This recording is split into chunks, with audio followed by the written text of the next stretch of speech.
We're back with yet another Netrunner game from FFG's Worlds Tournament 2014. I am Steven. And I'm Zach. And on the left, we have Dan Darginio. Fairly, I guess, in the world of Netrunner, fairly famous name. And on the right, we've got Andy, who is playing Andy, which is just too good. It's too good. It's true. If we say Andy during this video, who knows what we're talking about? It could be the man. We're talking about Andy. Could be the woman. That's for sure. And he's got the mustache sleeves, which is a sign of a true, phenomenally good player. That's right. Looks like we had a bank job, which I absolutely love. I'm so glad that Andy was deciding to run this in the meta. It's so perfect for this, and criminals. I didn't see a single bank job all day, so quite interesting. All right, we got the remote. Gonna take 8. And it's like, are you kidding me? Like, look at that money. That's nuts. Dan playing Replicating Perfection, a build that he has heralded for months and months. He's playing decks that had the deck. He had already posted the deck lists. Nothing new, nothing fancy, nothing crazy. So he'd publicly posted this deck list? Yeah. This deck list has been live for a while. That, when I was younger playing card games, you always wanted to protect your deck list and felt like it was the sauce. But I found the longer I go, the better the players get, the more they do not care if you know what's in their deck. And Dan really, it was saying, like, the thing is, like, I would rather take a solid deck and play it really well than take a deck that has tricks and one-off weird silver bullets in it and try to keep it secret. And I think that's probably a good piece of advice for all of us to keep in mind. And dropping Opus out of Andy. Interesting. So we've got some secure money coming in, and Replicating Perfection. For those who don't know at home, because it's not a terribly common ID for a lot of circles, you must run on a central server before you can run on a remote server. You don't have to do it successfully, but you have to do it. Wow, Celebrity Gift showing 5 points here. Shows Future Perfect and the Nisei. Nisei being the jam. Yeah. And basically saying install a fairy and legwork. And a protocol, so it's going to cost 2 clicks to run unless you're using a run event here. Until Andy scores either an agenda or plays a current himself, which I would be surprised. No currents are coming out of any runner decks right now, so he's just going to have to score. And looks like he just takes a ton of money. Dan really going to be able to capitalize on the fact that that Nisei is all right, and that obvious. Jackson's going to change the game here completely. You once knew the whole hand, and now you have no idea. Yep, and in order to trash him, you've got to hit a central server. So just a lot. Which with Jinteki can be a problem, right? Shocks in archives, snares and feedles in deck and hand, and really interesting. And it's going to cost you 2 clicks to run archives now, right? Yeah, it costs you 2 clicks unless you dirty laundry it. To trash Jackson, you're now looking at 3 clicks and 3 credits. It's not good, man. It's not good. Now, a lot of times, I mean, Dan will eventually probably ice up archives, but a lot of times, hitting archives will get rid of Jackson itself, so it doesn't matter too much like it did just there. Yep, 2 clicks. He's going to use Jackson. Celebrity Gift, 2 face downs. And a Sundew. Man, amazing. Just to watch how Dan plays this deck. A lot of players would just never think to get rid of a Sundew. Because when you're playing RP, nothing feels better than having Sundews up. Sundews make money. Just money. But Dan not really needing it right now and hasn't had to res a single piece of ice.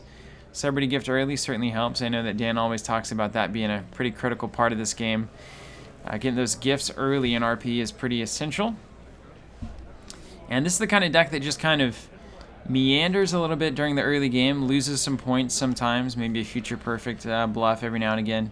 Well, by the time you get to mid-game, everything is so sand, like it's quicksand. Yeah, I mean, the problem with when you're playing against Jinteki is, and why they're willing to give up points early is because there's so many worse exchanges than points. Yeah. Even a fetal, you gain, you have to, it's just not really what you want. Yeah, a lot of things. You had a Future Perfect and it's just a side game, so you don't, it's not like NEH where you want to protect and make sure you get the Astros and your opponent doesn't. It's like just a weird game. And all sorts of just brutal ice that you could run into, right? Like a Kamainu just nukes your hand. Sarugi. Andy needs a fairy real bad. I mean, that's kind of the criminal thing is you just have to have fairies. And a lot of these RP decks can just run through your fairies so fast. You've got to get a Mimic out. You've got to hope that Andy's running Mimic here. That's really one of the key pieces to helping combat this replicating deck. You just have to be able to get Komainu and Sarugi taken care of. But at the same time, they both cost so much to break most of the time. It is interesting, though, because both players are sitting on a lot of money for this early in the game. A very, bizarre start to this. There's a Fim, and that's just as good as Mimic. Some of the time. Certainly in this matchup. Depends on the setup, right? So it doesn't do anything as Architect, which Dan may or may not be running. I don't remember, given the list. So that's what we're going to have to find out. Here it comes.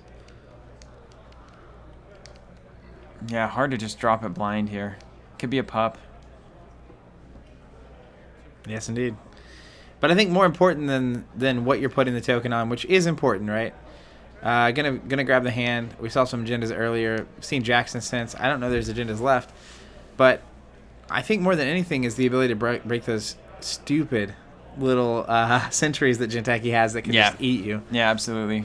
So planned assault, going to be an account siphon. And there's a siphon. This is fair. This is real fair. Yeah, this is one way to start combating the economic advantage. But, you got Sundew sitting over there, maybe going to go over and trash it on last click. Well, planned assault was it. The thing about this siphon Fem turn is you really need to replace that ice because he can same old thing for another siphon. Yeah. Very quickly, Dan is not sitting on nearly as much money. Yeah, and we'll see what kind of defense he can play, but, man, 10 credits. That siphon's good. Tsurugi seems okay. And so he's not installing over. Not installing over. And I think that's fine. Still make him pay for the subroutines with Fem. Yeah, depending on what it is. If it's Kamainu, it's 0. So we're going to guess that's not Kamainu. That would be my guess. Yeah, that would certainly be my guess as well. I mean, Tsurugi, you don't care. Get it Fem. Like, what?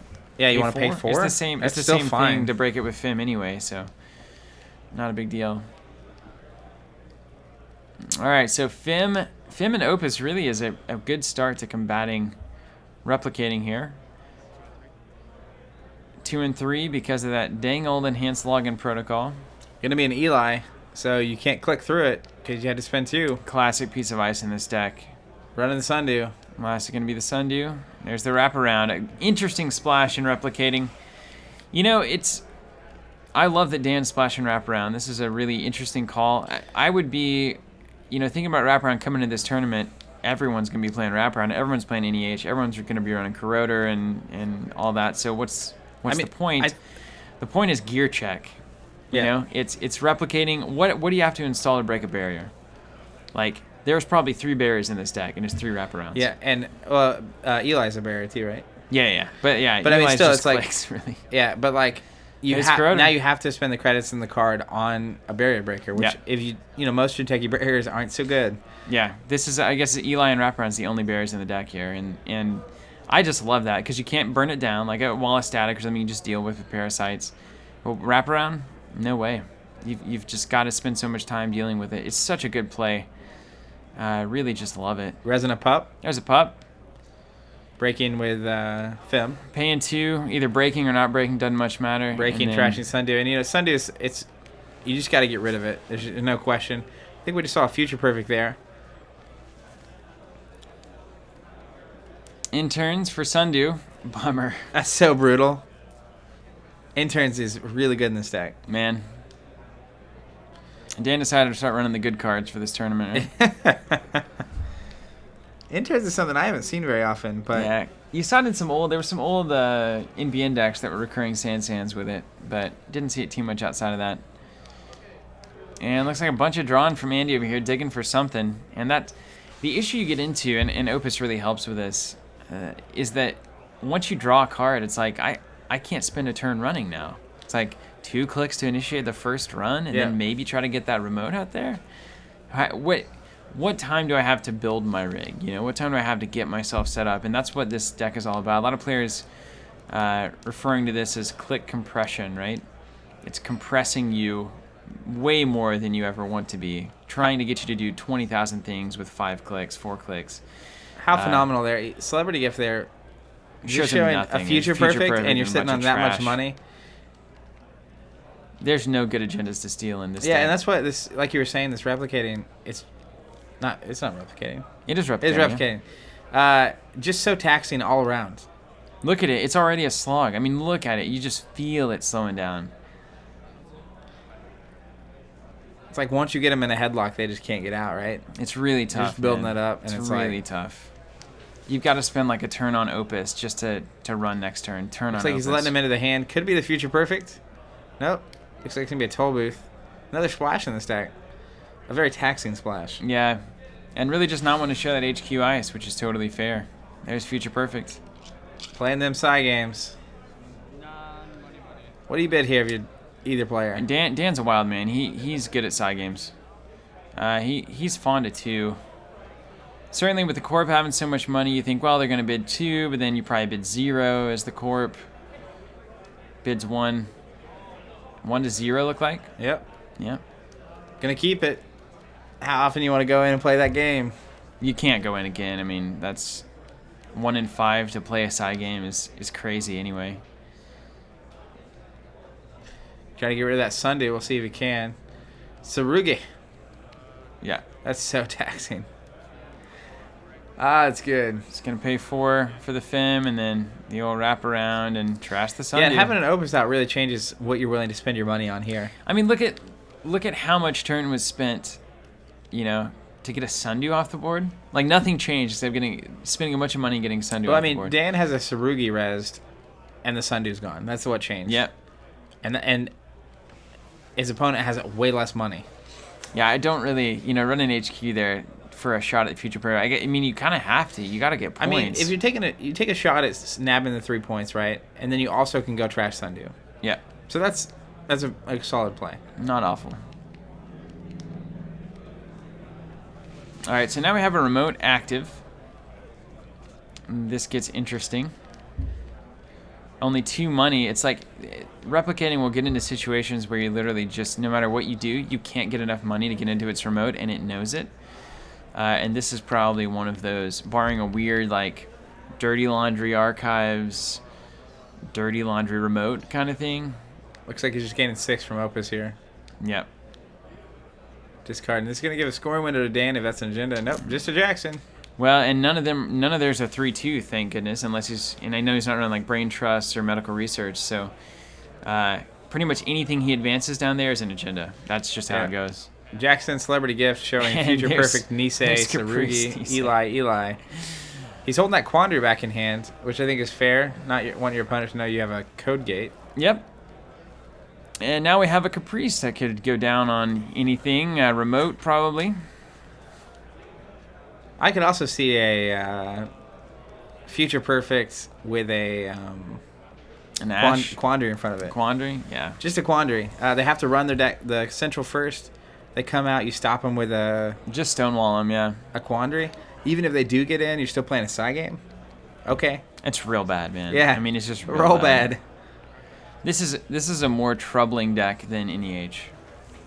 I think it's more troubling because NEH, you can still nab their agendas, right? In like you can get lucky effective against way. NEH and make it happen. RP is like At a certain point in the game, you just kind of are done. And it's more demoralizing than anything, right? Where it's just like, what do I have to do to just like... Ooh, he's got the Himitsu Bako. Well, I misspoke then. I guess he's got more barriers than I thought.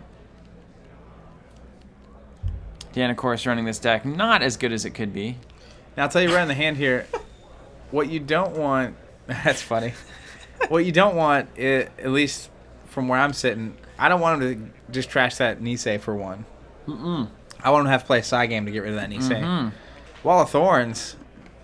Well, he's got barriers everywhere. That's barriers for days. You had no idea what was going on. Different version of replicating than I'm used to and playing. that's great.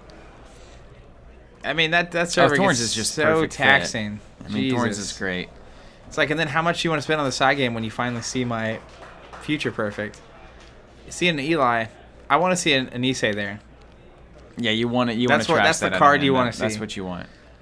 It's looking real good. But then Jackson just throws it back in. Lotus Field 2 there. That's a problem card. It's all problem cards, man. It's all problem cards. There's NAPD. Hey, you want to steal that one? Another protocol, too. Got a Jackson out, so... And Nisei, Caprice probably going in there. And tossing some cards. The power of Jackson in this deck, man. You just can't get over there and trash it. You just can't do it. How do you do it, Zach? So he's just gaining money, and then now we're back to Dan. I don't know how you do it. This is getting real good for Dan. And installs another card. And you notice this is a complete opposite of any NEH deck. This is not trying to win fast. By the way, Dan pitched those agendas. Yeah. Just so we're aware. They're not any longer in hand. It's weird, you know, because it just, as it goes along, the longer this game goes, the more of a sure thing it is that Dan is just consistently better and better and better in more and more of a winning position. Just chucking agendas. R&D hadn't been touched, you know, so sure, put the agendas in R&D. Who cares? Using that Jackson, and that's going to open up. Now you have Nisei behind a very taxing server, and it's going to open up any agenda he draws to start going to town if he wants. It's like probably medical research. You want to trash it? Gut check. Oh man, we see a vamp in Andy's hand here too. Boy, that's just not doing anything. I can see where he's going there though with Magnum and then vamping. Yo, Opus vamp. That can, if you get that off early, it can just win the game. He's got the planned assaults, the siphon, you know, the whole thing. Been down that road. All right, install advance, and there is our Nisei Mark II. That is Nisei for I didn't even serious. see it, Zach. You didn't even see it. No one needs to see that. That's a Nisei, man. That's That's a Nisei, or that's the greatest trick we've ever seen. And it's pretty incredible, given that this is actually a period where Andy has a decent chunk of money and could maybe threaten it. He could maybe threaten to play the Psy game. That's the thing, right? It's like you threaten to. You have to run on a central, then you run that server, spend all of your money, play a Psy game, and maybe get the agenda. Yeah. Maybe. Ugh.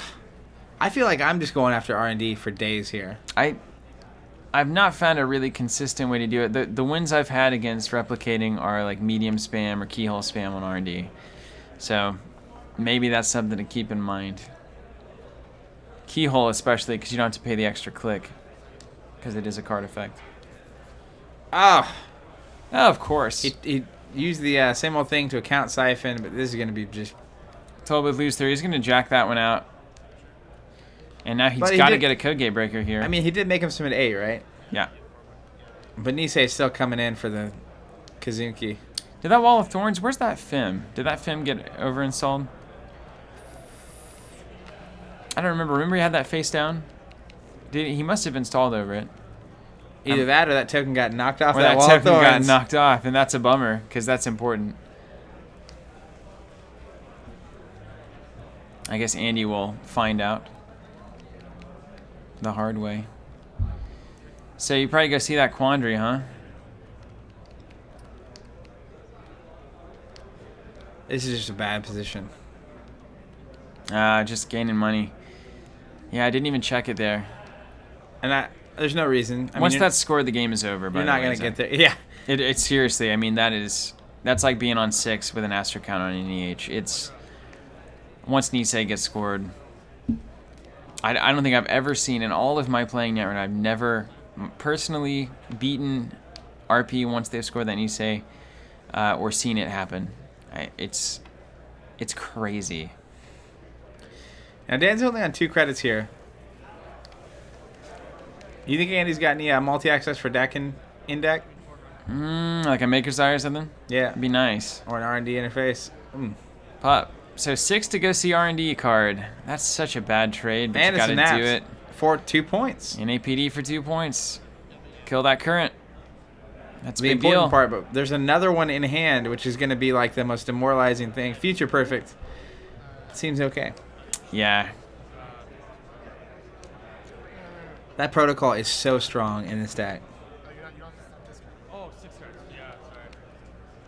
And Dan saying you don't have to discard. You've got an extra hand size. Yep. Hard to remember, certainly. It's like the least important part of that card. Dan gonna get his money off that? He banged on it enough. I think he got his credit. Did he get it?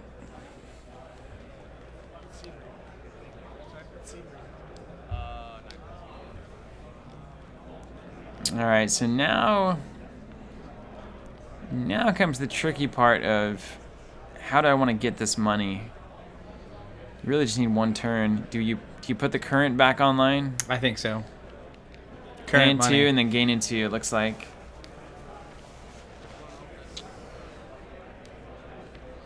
You can Opus, Click to Opus. and then 3 and 4 can be R&D for your whole bank, but you can't still NAPD, and then I there's think sure gamble. Opus sure gamble is fine. Yeah, that's great. I mean, one thing about this Jinteki deck is it is not fast. Yep. Most of their Jindas are 4 or 5 advancements, so it's going to take a turn or two. And he's still only on 2 points. I mean, obviously with the Nisei counter, that's okay. Oh, it's so bad, Zach. 2 future perfects in the yard. Not in the yard, but in the hand. In the hand yard. I don't know. They could be in the yard. Could be 1 in there. This is just brutal. First 2 clicks, going to spend 6. Single card needs it to be an agenda. Doesn't look like it. And it's Sundew. Trash it. Ugh. You know what we need in this meta right now is the old gain a credit for making a run. Kin Express. He'd have some card effects to run off of. Do you think Protocol is good enough? Oh, man, that could be an Nisei too. Do you think Protocol is good enough to run currents out of runner? If this deck gets big enough, I've heard it did pretty well here. and if the currents are good enough, I think the Anarch one is, and maybe the Shaper one are the only ones that matter. But yeah, do you play bad cards to counter great cards? Like, no, not usually. Not usually. And it's got to come at the right time, and then they can just current over your current, and you know, and they can just score, and just wipe it. I will say, it's I think this is a tough matchup for Andy to get on top of. As a Kate player, I had an okay time against this twice. Yeah. The day before, just because those ice, you just trash them. Yep. Yeah, Parasite is the one way to really come at this deck effectively. It's about the only way that we found. Yeah, you just Parasite R&D and get an R&D lock going. Parasite everything. I mean, you just kill everything. Kamainus are dead. Tsurugis are dead. Eli's are dead. It's got to make it happen. Don't think we're going to see very many Parasites in this match. I don't think we're going to see any Parasites, huh? Getting some money. Gaining some money, but Andy's deck doing, as you can imagine, going to be admirably well against NEH. I mean, just siphon vamp them to death. Absolutely. And just stay on top of that matchup. So probably why Andy made it here. I actually played him in the prelims. Nice. Scorched him up, and then he returned the favor. Scorched for days. We both scorched each other out of our NEH, so bummer.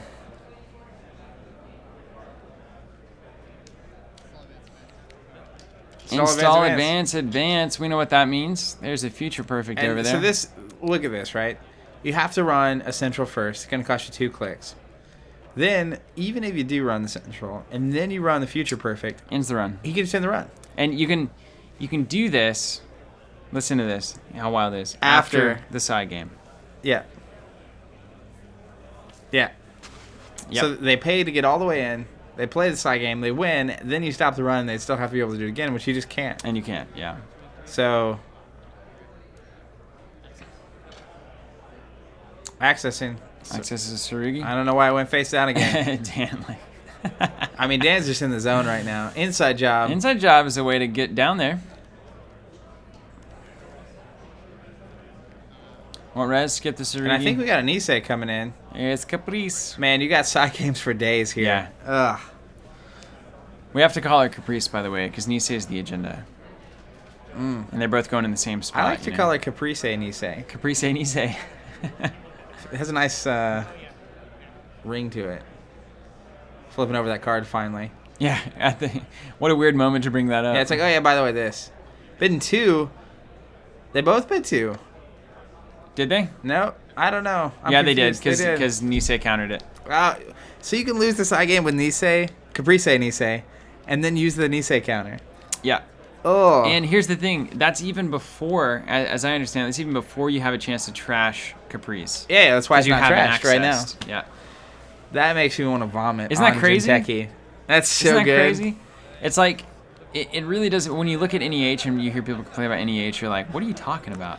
I mean, Dan runs this deck beautifully. This is the best you're going to see a replicating deck being run. This deck has made waves in like certain parts of the country and the world.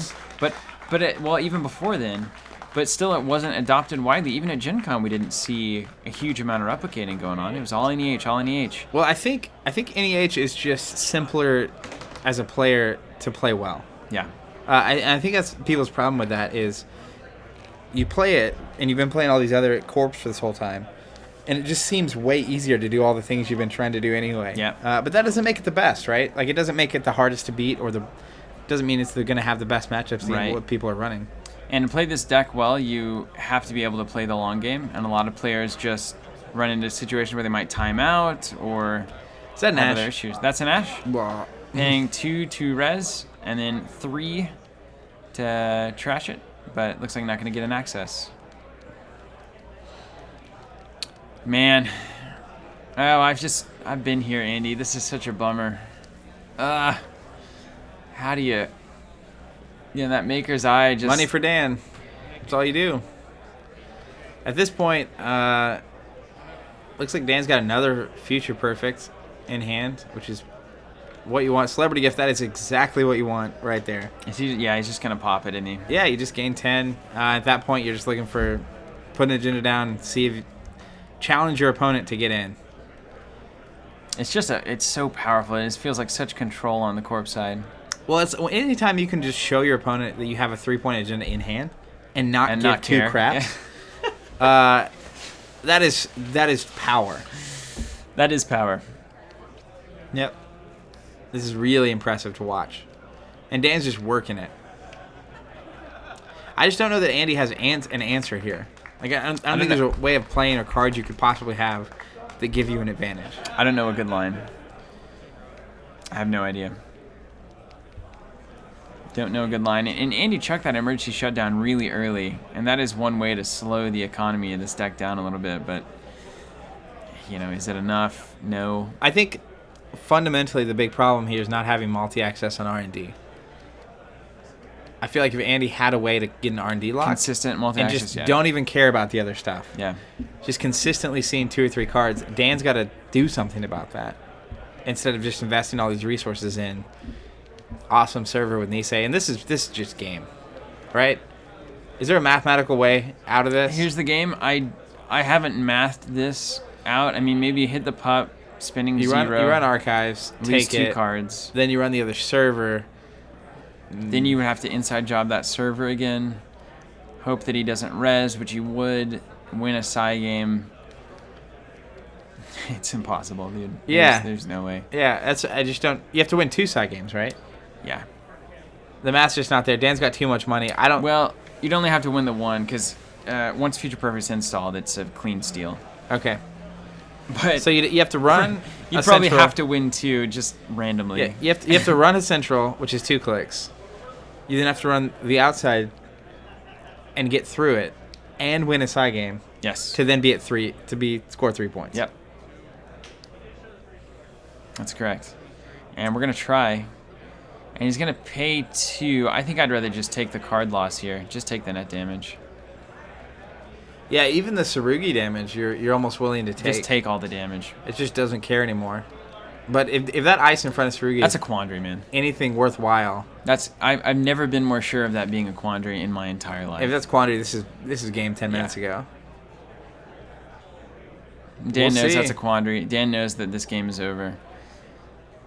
And he's got no good options. He's running the deck here. Just chuck cards, man. Maybe he tries to hit 2 agendas. Yeah. Very good game. That's it. All right. Impressive play from Dan, and congrats to both players for making it this far. Guys, if you haven't seen Replicating Perfection before, this is it. Dan runs it better than anyone, and welcome to the party.